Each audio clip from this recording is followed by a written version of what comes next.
नमस्कार विद्यार्थी मित्रांनो, आज आपण जो महत्त्वाचा पॉईंट बघणार आहोत तो जागतिकीकरणाच्या संदर्भातला महत्त्वाचा पॉईंट पाहतोय की ज्याच्यावरती आपल्याला परीक्षेलासुद्धा बोर्ड परीक्षेलासुद्धा प्रश्न पडू शकतो.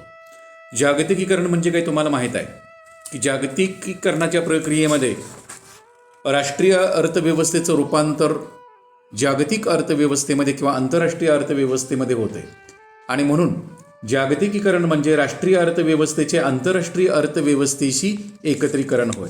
आता ही जी जागतिकीकरणाची प्रक्रिया जी आहे या जागतिकीकरणाचा प्रक्रियेचा परिणाम कोणकोणत्या घटकावरती झालेला आहे ते आपण यापूर्वी थोडक्यात पाहिलेलं आहे. त्याच्यामध्ये जागतिकीकरणाच्या आर्थिक घटकावरील परिणाम, जागतिकीकरणाचे व्यापार संकल्पनेवरती झालेला परिणाम आणि आज जो सगळ्यात महत्त्वाचा मुद्दा आपण जो बघणार आहोत तो म्हणजे ट्रान्सनॅशनल कंपन्यांचा उदय. आता हे जे जागतिकीकरणाची प्रक्रिया सुरू झालेली आहे 1990-91 पासून संपूर्ण जगभरामध्ये ही अशा प्रकारची जागतिकीकरणाची प्रक्रिया सुरू झाल्यानंतर ह्या ट्रान्सनॅशनल कंपन्या ज्या आहेत या ट्रान्सनॅशनल कंपन्यांचा आणि बहुराष्ट्रीय कंपन्यांचा उदय झालेला आहे. म्हणजे दोन कंपन्या बघा, एक कंपनी ट्रान्सनॅशनल कंपनी आणि दुसरी कंपनी बहुराष्ट्रीय कंपनी. आता ही ट्रान्सनॅशनल कंपनी म्हणजे काय, बहुराष्ट्रीय कंपनी म्हणजे काय हे पाहण्याच्या अगोदर 1990 पर्यंत म्हणजे जागतिकीकरणाची प्रक्रिया सुरू होण्याच्या अगोदर जगभरामध्ये जे आर्थिक क्षेत्र होतं, ज्या अर्थव्यवस्था होत्या त्या देशाच्या अर्थव्यवस्थेवरती सरकारी नियंत्रण मोठ्या प्रमाणावरती होतं. याचा अर्थ आता सरकारी नियंत्रण नाही का, तर आतासुद्धा सरकारी नियंत्रण आहे, पण 1990 पर्यंत सरकारी नियंत्रण जे आहे ते मोठ्या प्रमाणावरती होतं आणि त्याच्यामुळं या उद्योग क्षेत्रामध्ये खाजगी क्षेत्राच्या विस्तारावरती, खाजगी उद्योगांच्या विस्तारावरती मोठ्या प्रमाणावरती मर्यादा होत्या.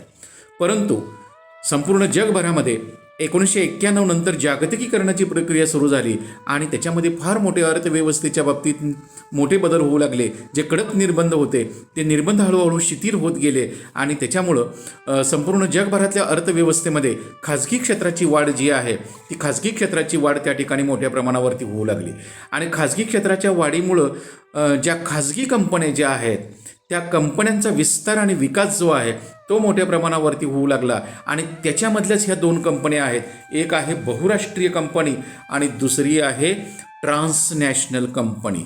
आता बहुराष्ट्रीय कंपनी आणि ट्रान्सनॅशनल कंपनी याचं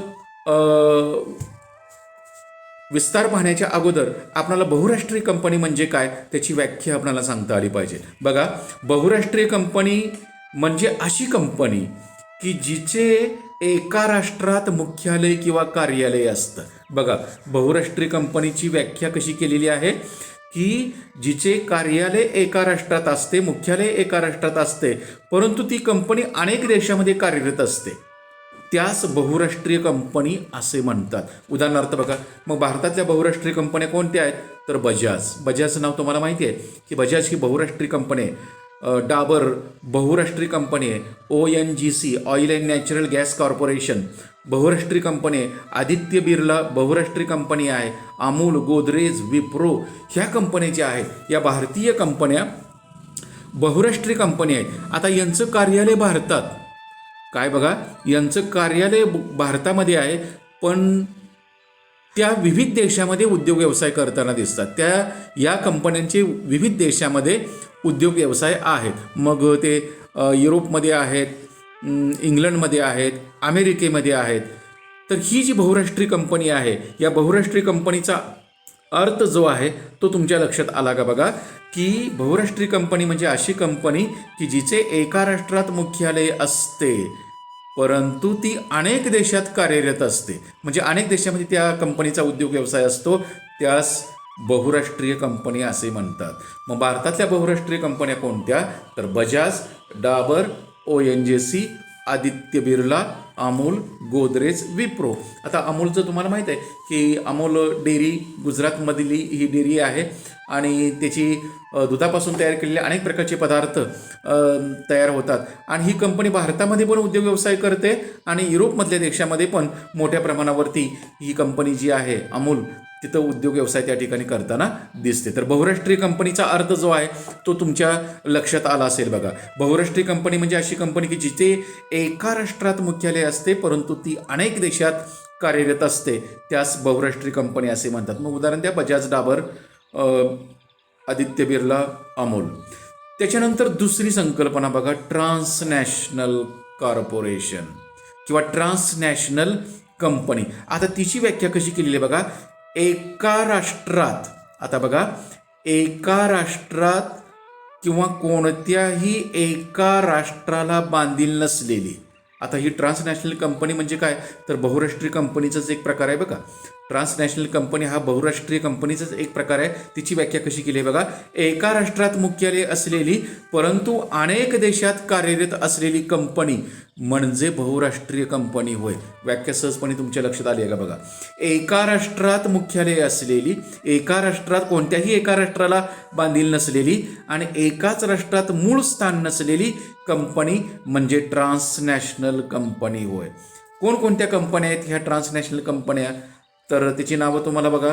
Nestle, Bayer Unilever, Siemens, General Electric, या कंपन्या ज्या आहेत या ट्रान्सनॅशनल कंपन्या आहेत. आणि याच्यावरती आपल्याला 1 मार्काचा प्रश्न पडत असताना कसा पडतो की गटात न बसणारा शब्द ओळखा. तर काय केलं जाते, बहुराष्ट्रीय कंपनीची 3 नावं देणार, बजाज, डाबर, ONGC, आणि त्याच्यामध्ये तुम्हाला सिमेन्स हे नाव दिलं समजा. तर बजाज, डाबर, ONGC या बहुराष्ट्रीय कंपन्या आहेत आणि सिमेन्स ही कसली कंपनी आहे, ट्रान्सनॅशनल कंपनी आहे. त्यामुळं ती त्या गटात बसत नाही आणि तो शब्द तुम्हाला ओळखून लिहावा लागणार. त्याला 1 मार्क जो आहे तो त्या ठिकाणी मिळताना दिसतो. गटात न बसणारा शब्द ओळखा. तर ह्या बहुराष्ट्रीय कंपन्या ज्या आहेत आणि ट्रान्सनॅशनल कंपन्या ज्या आहेत यांचा उदय 1991 पासून झाला. कशामुळं झाला, जागतिकीकरणाच्या प्रक्रियेमुळं ह्या कंपन्या ज्या आहेत बहुराष्ट्रीय कंपन्या आणि ट्रान्सनॅशनल कंपन्या ज्या आहेत यांचा उदय जागतिकीकरणाच्या प्रक्रियेमुळे होताना दिसतो. पुन्हा एकदा व्याख्या बघा. एका राष्ट्रात, बहुराष्ट्रीय कंपनी म्हणजे म्हणायचं कशाला बघा, एका राष्ट्रात मुख्यालय असलेली परंतु अनेक देशात कार्यरत असलेली कंपनी म्हणजे बहुराष्ट्रीय कंपनी होय. उदाहरणं काय द्याल, तर बजाज, डाबर, ONGC, आदित्य बिर्ला, अमोल, गोदरेज, विप्रो.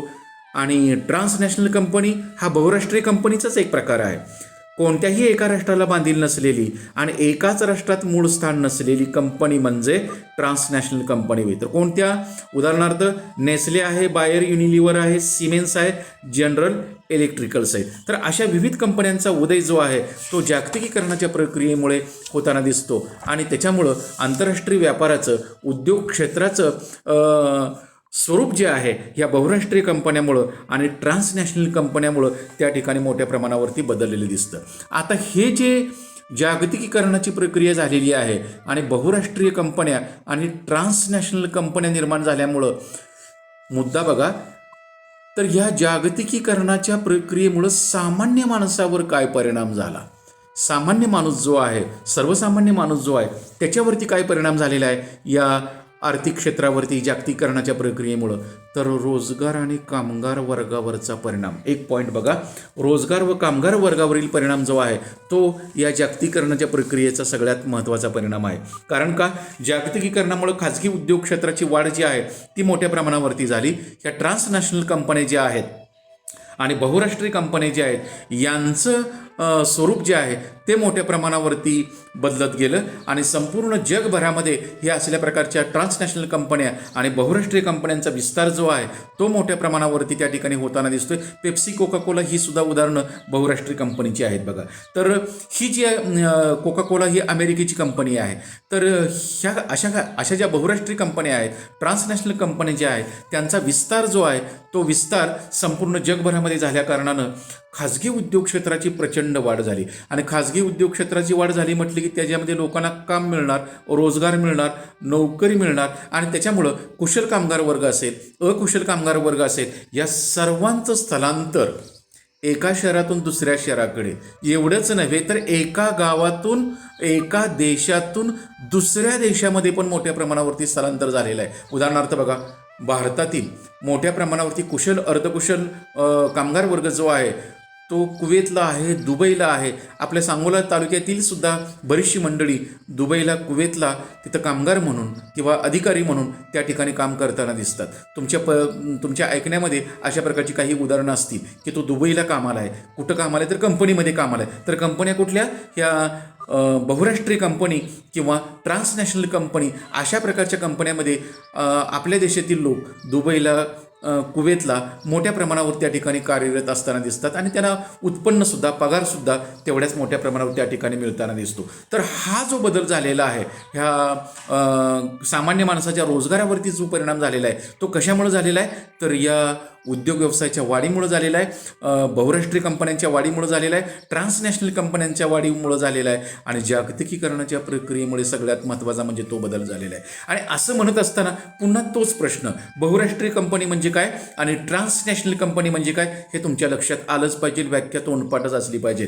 बहुराष्ट्रीय कंपनी म्हणजे अशी कंपनी की जिचे मुख्यालय एका राष्ट्रात असते आणि ती अनेक देशात कार्यरत असते, त्यास बहुराष्ट्रीय कंपनी असं म्हणायचं. ट्रान्सनॅशनल कंपनी म्हणजे काय? जिचे मुख्यालय एका देशामध्ये असते, ट्रान्सनॅशनल कंपनी बघा, हा बहुराष्ट्रीय कंपनीचाच एक प्रकार आहे. आणि ही कंपनी जी आहे, ट्रान्सनॅशनल कंपनी जी आहे, ती कोणत्याही एका राष्ट्राला बांधील नसते आणि त्यांचं एका राष्ट्रात मूळ स्थान नसतं. त्याला ट्रान्सनॅशनल कंपनी असे म्हणतात. मग ते उदाहरण द्या.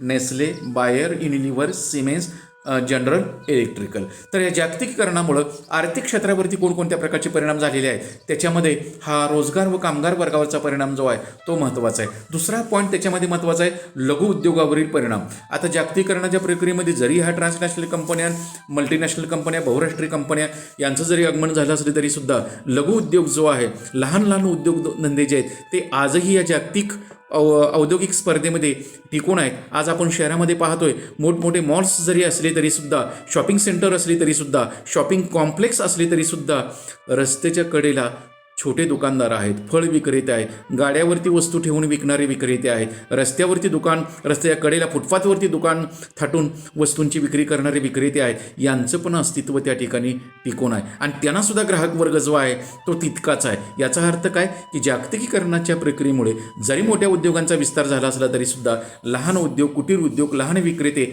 यांचाही फायदा आहे, यांचंही स्थान या आजच्या जागतिकीकरणाच्या युगामध्ये टिकून आहे. आणि ते सुद्धा हे रस्त्यावरचे विक्रेते जे आहेत ते सुद्धा नाविन्यपूर्ण वस्तूंची विक्री आपल्या ग्राहकांना त्या ठिकाणी मोठ्या प्रमाणावरती करताना दिसतात. आणि आणखीन एक मुद्दा जो आहे, तिसरा महत्त्वाचा मुद्दा, शेती आणि शेतकऱ्यावरती परिणाम.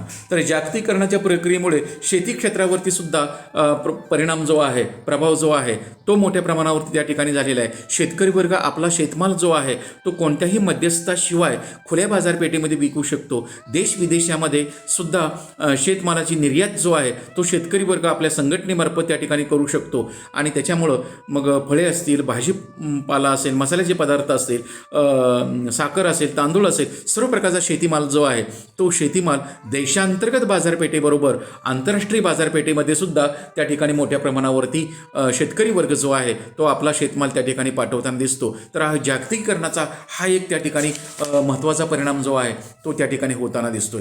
तर या पॉईंटमध्ये बघा आपण काय शिकलोय, पुन्हा एकदा थोडक्यात उजळणी बघा. जागतिकीकरणामुळं कोणत्या कंपन्यांचा उदय झाला? ट्रान्सनॅशनल कंपनी आणि बहुराष्ट्रीय कंपनी यांचा उदय या जागतिकीकरणामुळे झाला. कधी झाला? 1991 झाला. आणि त्याच्यासाठी बहुराष्ट्रीय कंपनी म्हणजे काय तुम्हाला त्याची व्याख्या माहिती असली पाहिजे. बहुराष्ट्रीय कंपनी म्हणजे अशी कंपनी जिचे मुख्यालय एका देशात असते आणि जी अनेक देशात कार्यरत असते त्यास बहुराष्ट्रीय कंपनी असे म्हणतात. उदाहरणार्थ बजाज, डाबर, ONGC. आणि ट्रान्सनॅशनल कंपनी हा बहुराष्ट्रीय कंपनीचाच एक प्रकार आहे, परंतु या कंपन्या कोणत्याही एका राष्ट्राला बांधील नसतात, त्यांचे कोणत्याही एका देशात मूळ स्थान नसते, त्यास ट्रान्सनॅशनल कंपन्या असे म्हणतात. उदाहरणार्थ Nestle, Bayer, Unilever, Siemens, General Electric. तर ट्रान्सनॅशनल कंपन्या आणि बहुराष्ट्रीय कंपन्या आणि जागतिकीकरणाची प्रक्रिया यांचा परिणाम जो आहे तो सामान्य माणसावरती काय झालेला आहे, आर्थिक दृष्टिकोनातून काय परिणाम झालेला आहे, तर सामान्य माणसाला एक महत्त्वाचा मुद्दा कुठला, तर रोजगार आणि कामगार वर्गावरती परिणाम झालेला आहे. तर रोजगाराची संधी जी आहे ती सामान्य माणसाला माणसाला या जागतिकीकरणाच्या प्रक्रियेमुळं, उद्योगधंद्याच्या वाढीमुळं, ट्रान्सनॅशनल कंपन्या आणि बहुराष्ट्रीय कंपन्यांच्या वाढीमुळं त्या ठिकाणी त्यांना रोजगाराची संधी जी आहे ती मिळालेली आहे.